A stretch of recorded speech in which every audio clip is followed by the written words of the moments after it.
ქობულეთში რუსთაველის ქუჩაზე მცხოვრები მოსახლეობა სოკარ ჯორჯია პეტროლიუმის ბენზინგასამართის სადგურის მშენებლობის შეჩერებას მოითხოვს. ადგილობრივთა განცხადებით, ობიექტის მშენებლობა საცხოვრებელი სახლიდან რამდენიმე მეტრის დაცილებით სამშენებლო ნორმების დარღვევით მიმდინარეობს.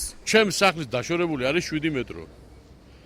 ჩემს მეორე მეზობელთან არის 5 მეტრო. ქალაქისა და დასახლებულ პუნქტის საავტომობილო გზას სავალი ნაწილის კიდიდან უნდა იყოს მოშორებული 15 მეტრია. ეს აქ წერია ყველაფერი.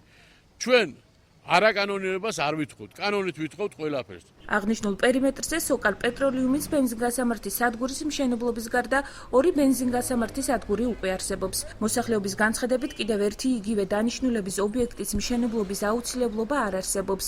ადგილობრივები კომპანიას მშენებლობის შეჩერების სანაცვლოდ უკვე გახარჯული თანხის გადახდას თავაზობენ. ამ გადატვირთულ ქუჩაზე კიდევ ერთი ბენზინგასამართის სადგურის აშენება საერთოდ მიზანშეწონილად არ მიგვაჩნია.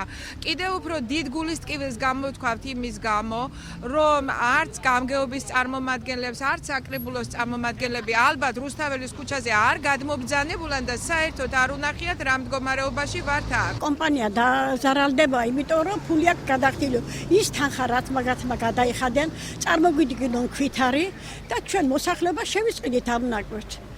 ვინაიდან აქ არავითარ შემთხვევაში არ შეიძლება ბენზინგასამართის სადგურის აშენება. სოკარ ჯორჯია პეტროლიუმის წარმომადგენლები აცხადებენ, რომ მშენებლობის კანონიერების დამადასტურებელი ყველა საბუთი გააჩნიათ და პროექტის შეჩერებას არ აპირებენ.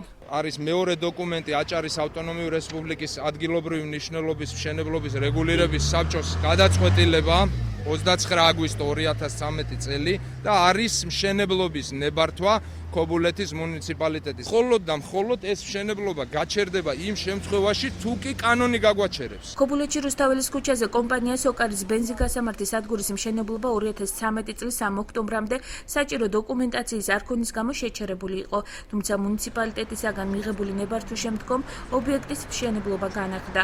ქალაქის საკრებულოში აცხადებენ, რომ კომპანია პროცეს ნორმების დაცვით ახორციელებს და მშენებლობაზე უარის თქმის მოტივი არ არსებობდა. მოცემულ შემთხვევაში მიმდებარე უახლოესი საცხოვრებელი სახლის კედლამდე, რომელზეც ღიობია ამჟამად დატანილი, იქ პროექტის შესაბამისად დაცილება არის 15 მეტრი, რომელიც აკმაყოფილებს კანონის მოთხოვნებს. მუნიციპალიტეტს ამჟამად არ აქვს ქალაქის, ქობულეთის განვითარების რეგულირების გეგმა, ამდენად იქ ჩვენ არ გვაქვს კონკრეტული უფლებრივი ზონირების რუგარ, რის მიხედვითაც შესაძლებელია შეზღუდო, ვთქვათ, კონკრეტული სახის მშენებლობა. იმ შემთხვევაში, თუ კი ქობულეთში რუსთაველის ქუჩაზე სოკარის ბენზინგასამართის სადგურის მშენებლობა არ შეჩერდა, მოსახლეობა საპროტესტო აქციებით და გზის გადაკეტვით იმუქრება.